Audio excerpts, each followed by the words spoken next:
ओम शांति। 29 मार्च 2025। बाबा के महावाक्य। मीठे बच्चे, तुम्हें ज्ञान से अच्छी जागृति आई है। तुम अपने 84 जन्मों को निराकार और साकार बाप को जानते हो। तुम्हारा भटकना बंद हुआ। प्रश्न: ईश्वर की गत मत न्यारी क्यों गाई हुई है? उत्तर: पहला, क्योंकि वह ऐसी मत देते हैं जिससे तुम ब्राह्मण सबसे न्यारे बन जाते हो। तुम सबकी एक मत हो जाती है।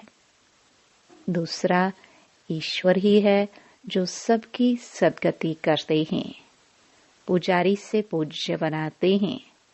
इसलिए उनकी गत मत न्यारी है, जिसे तुम बच्चों के सिवाय कोई समझ नहीं सकता। ओम शांति। तुम बच्चे जानते हो, बच्चों की अगर तबीयत ठीक नहीं होगी तो बाप कहेंगे भल यहाँ सो जाओ।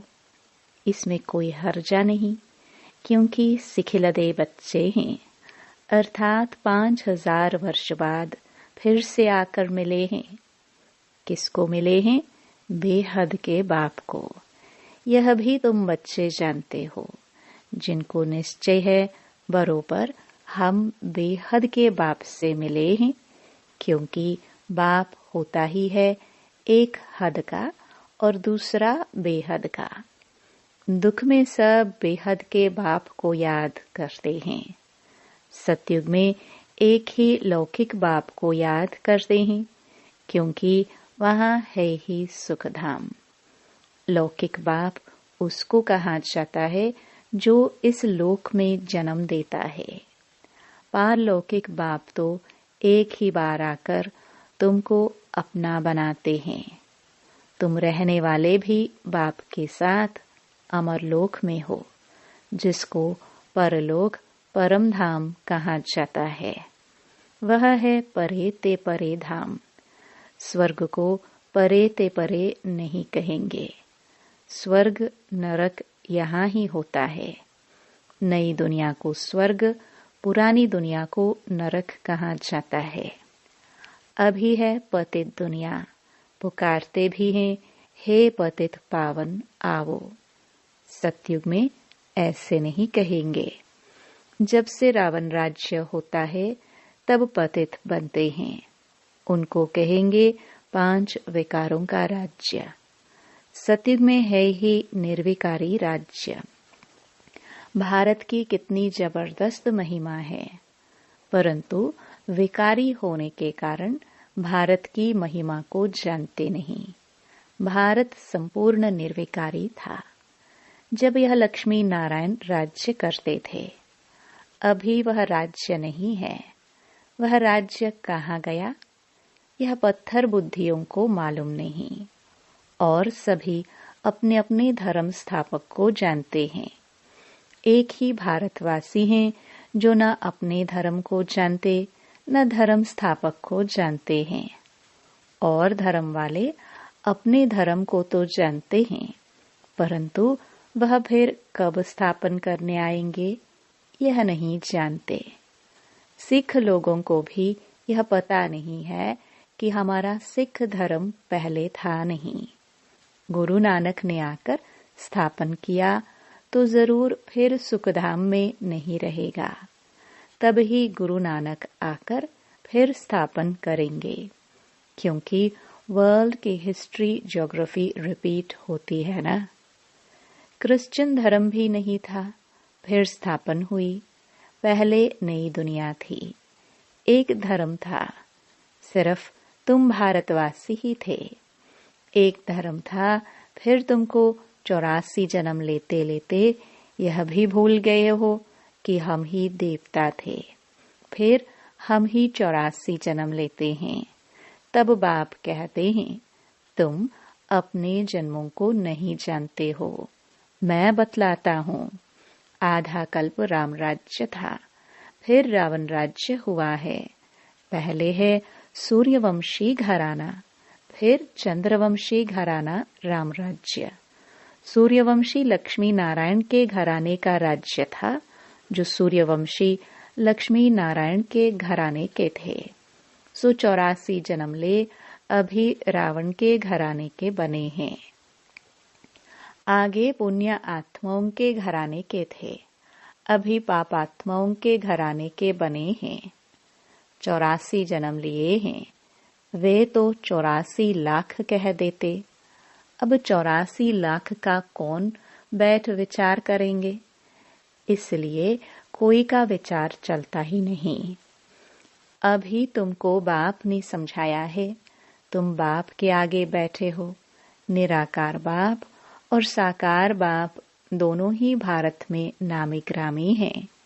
गाते भी है, परंतु बाप को जानते नहीं है। अज्ञान नींद में सोए पड़े हैं। ज्ञान से जागृति होती है। रोशनी में मनुष्य कभी धक्का नहीं खाते, अंधियारे में धक्के खाते रहते। भारतवासी पूज्य थे, अब पुजारी हैं। लक्ष्मी नारायण पूज्य थे ना, यह किसकी पूजा करेंगे? अपना चित्र बनाए अपनी पूजा तो नहीं करेंगे, यह हो नहीं सकता। तुम बच्चे जानते हो हम ही पूज्य, सो फिर कैसे पुजारी बनते हैं? यह बातें और कोई समझ नहीं सकते, बाप ही समझाते हैं। इसलिए कहते भी हैं ईश्वर की गत मत न्यारी है। अभी तुम बच्चे जानते हो बाबा ने हमारी सारी दुनिया से गत मत न्यारी कर दी है। सारी दुनिया में अनेक मत मतांतर हैं। यहाँ तुम ब्राह्मणों की है एक मत, ईश्वर की मत और गत। गत अर्थात सद्गति। सद्गति दाता एक ही बाप है।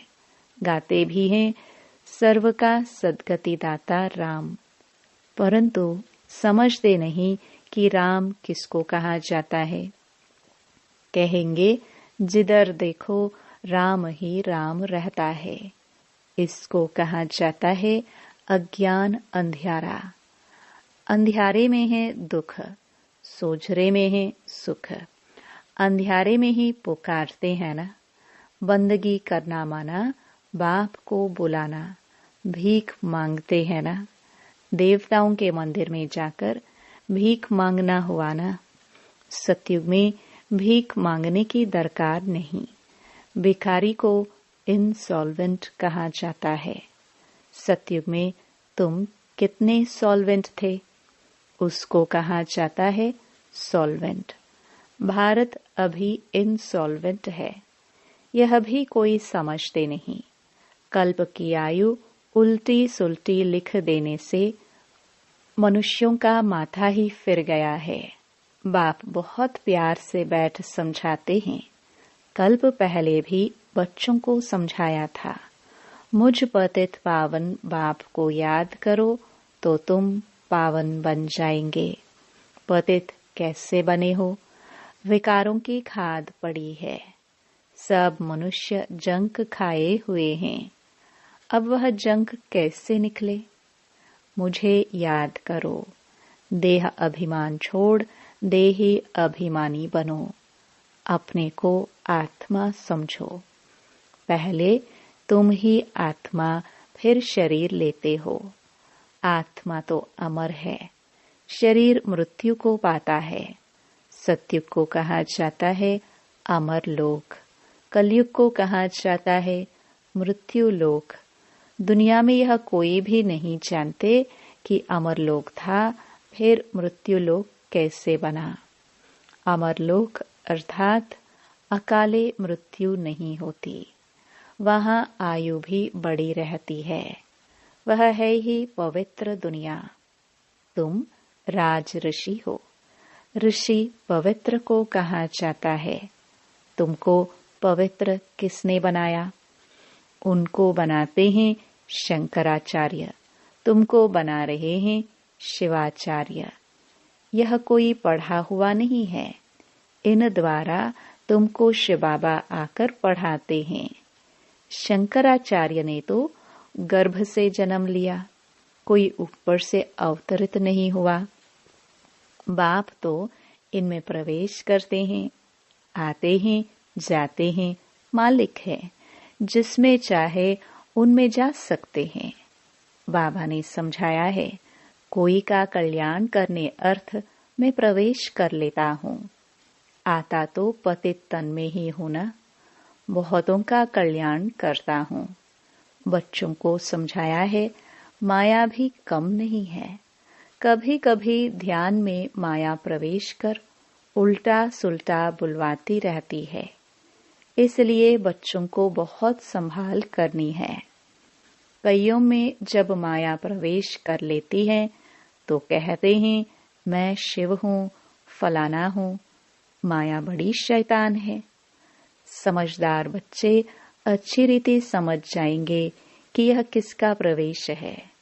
शरीर तो उनका मुकर्रर यह है ना, फिर दूसरे का हम सुने ही क्यों। अगर सुनते हो तो बाबा से पूछो, यह बात राइट है व नहीं। बाप झट समझा देंगे। कई ब्राह्मणियां भी इन बातों को समझ नहीं सकती कि यह क्या है। कोई में तो ऐसी प्रवेशता होती है जो चमाट भी मार देते, गालियां भी देने लग पड़ते। अब बाप थोड़े गाली देंगे। इन बातों को भी कई बच्चे समझ नहीं सकते। फर्स्ट क्लास बच्चे भी कहाँ कहाँ भूल जाते हैं। सब बातें पूछनी चाहिए, क्योंकि बहुतों में माया प्रवेश कर लेती है। फिर ध्यान में जाकर क्या क्या बोलते रहते हैं, इसमें भी बड़ी संभालना चाहिए। बाप को पूरा समाचार देना चाहिए। फलाने में मम्मा आती है, फलाने में बाबा आते हैं। इन सब बातों को छोड़ बाप का एक ही फरमान है कि मामे कम याद करो। बाप को और सृष्टि चक्र को याद करो। रचयिता और रचना का सिमरण करने वाले की शक्ल सदैव हर्षित रहेगी। बहुत हैं जिनका सिमरण होता नहीं है। कर्म बंधन बड़ा भारी है।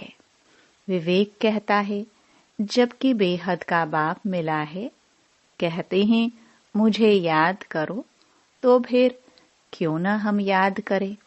कुछ भी होता है तो बाप से पूछो, बाप समझाएंगे।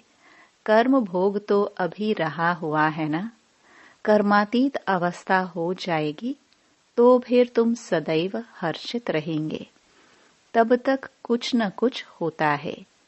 यह भी जानते हो, मिरुआ मौत मलु का शिकार, विनाश होना है। तुम फरिश्ते बनते हो, बाकी थोड़े दिन इस दुनिया में हो, फिर तुम बच्चों को यह स्थूल वतन भासेगा नहीं, सूक्ष्म वतन और मूल वतन भासेगा। सूक्ष्म वतन वासियों को कहा जाता है फरिश्ते।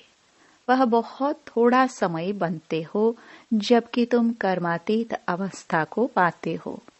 सूक्ष्म वतन में हड्डी मांस होता नहीं। हड्डी मांस नहीं तो बाकी क्या रहा, सिर्फ सूक्ष्म शरीर होता है। ऐसे नहीं कि निराकार बन जाते हैं, नहीं, सूक्ष्म आकार रहता है। वहां की भाषा मूवी चलती है। आत्मा आवाज से परे है, उसको कहा जाता है सटल वर्ल्ड। सूक्ष्म आवाज होता है।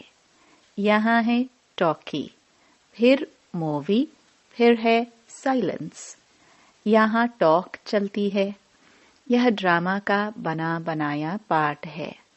वहाँ है साइलेंस, वह मूवी, और यह है टॉकी। इन तीन लोगों को भी याद करने वाले कोई विरले होंगे। बाप समझाते हैं, बच्चे सजाओं से छूटने के लिए कम से कम 8 घंटा कर्मयोगी बन कर्म करो, 8 घंटा आराम करो और 8 घंटा बाप को याद करो। इस प्रैक्टिस से तुम पावन बन जाएंगे। नींद करते हो वह कोई बाप की याद नहीं है। ऐसे भी कोई न समझे कि बाबा के तो हम बच्चे हैं ना, फिर याद क्या करे।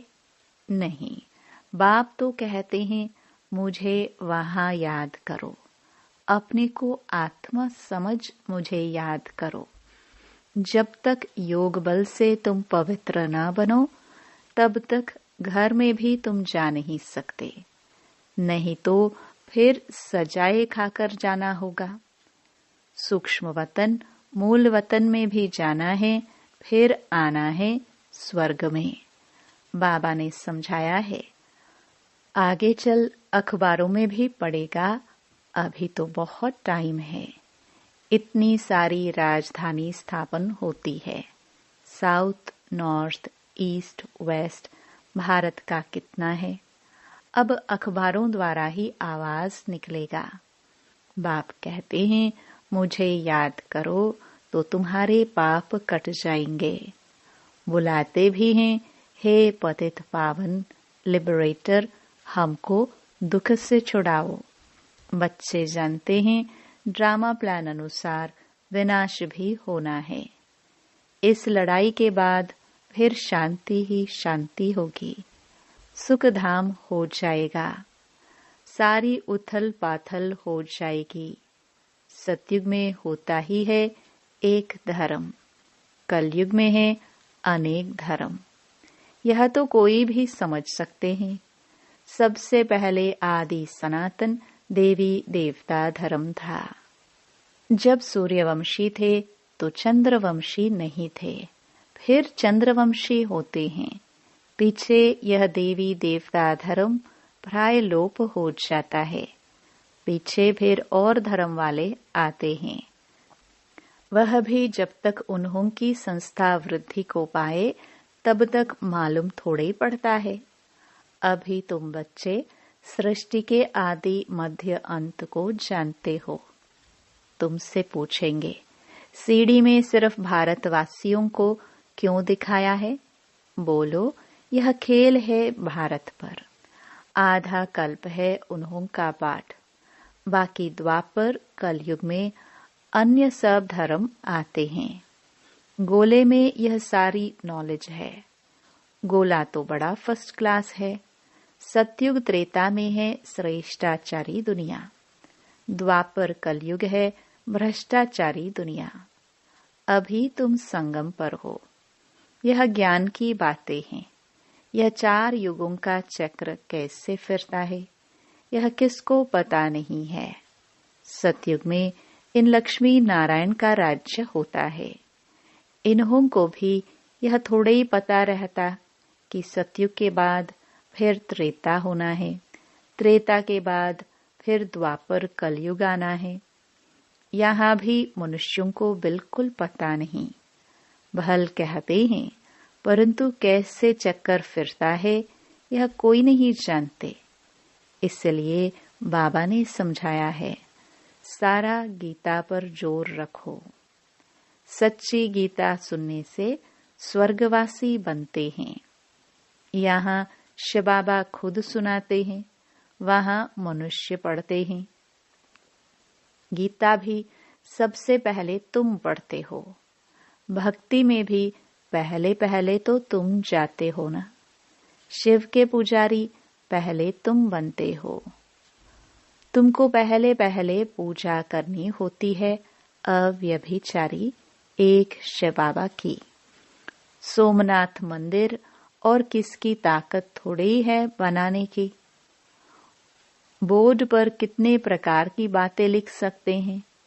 यह भी लिख सकते हैं, भारतवासी सच्ची गीता सुनने से सचखंड के मालिक बनते हैं। अभी तुम बच्चे जानते हो, हम सच्ची गीता सुनकर स्वर्गवासी बन रहे हैं। जिस समय तुम समझाते हो तो कहते हैं, हाँ बरोबर ठीक है, बाहर गए खलास, वहां की वहां रही।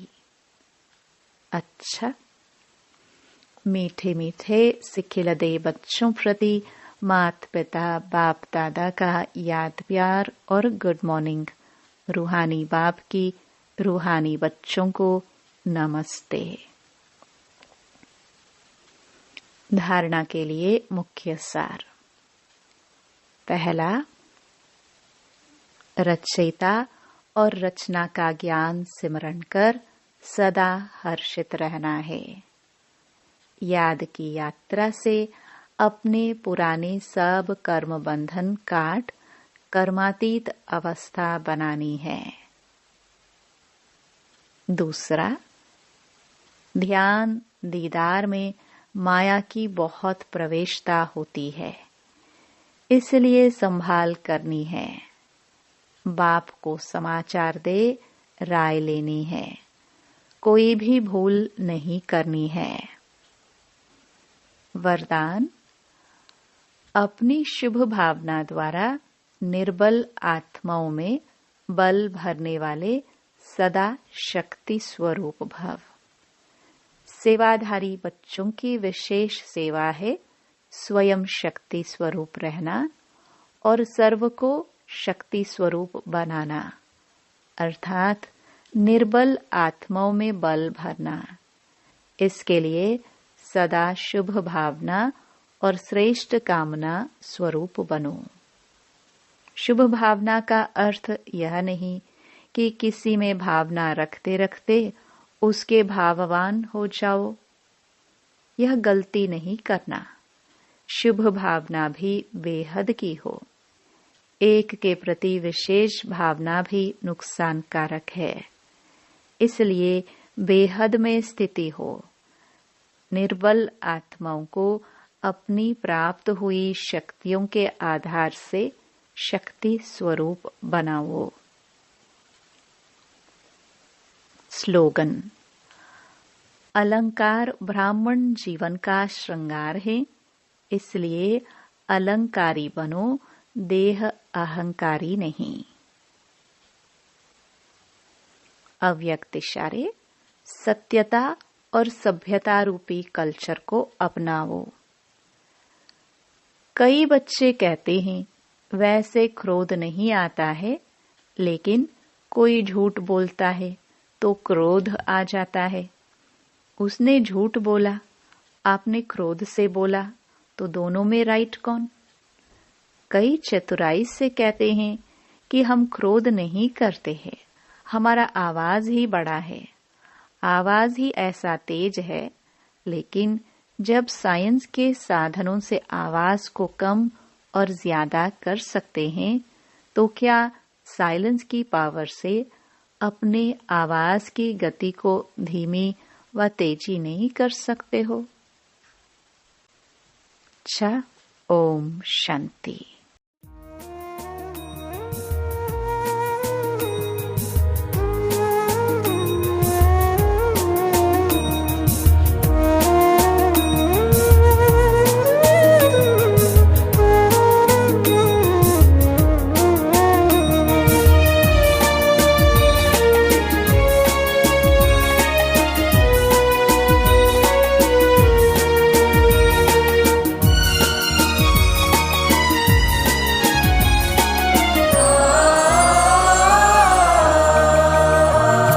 हम आत्माएं हैं चेतन दिए, सद्ज्ञान की रोशनी हम लिए।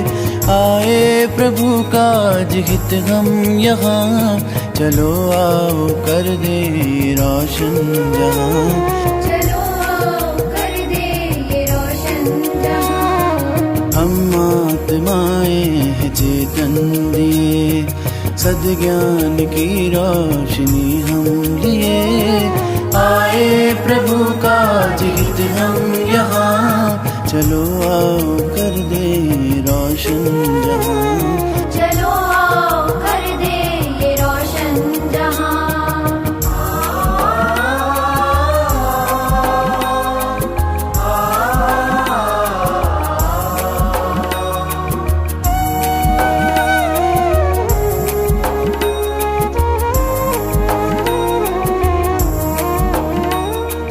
माटी के दीपक है जलते मगर, आपस में क्यों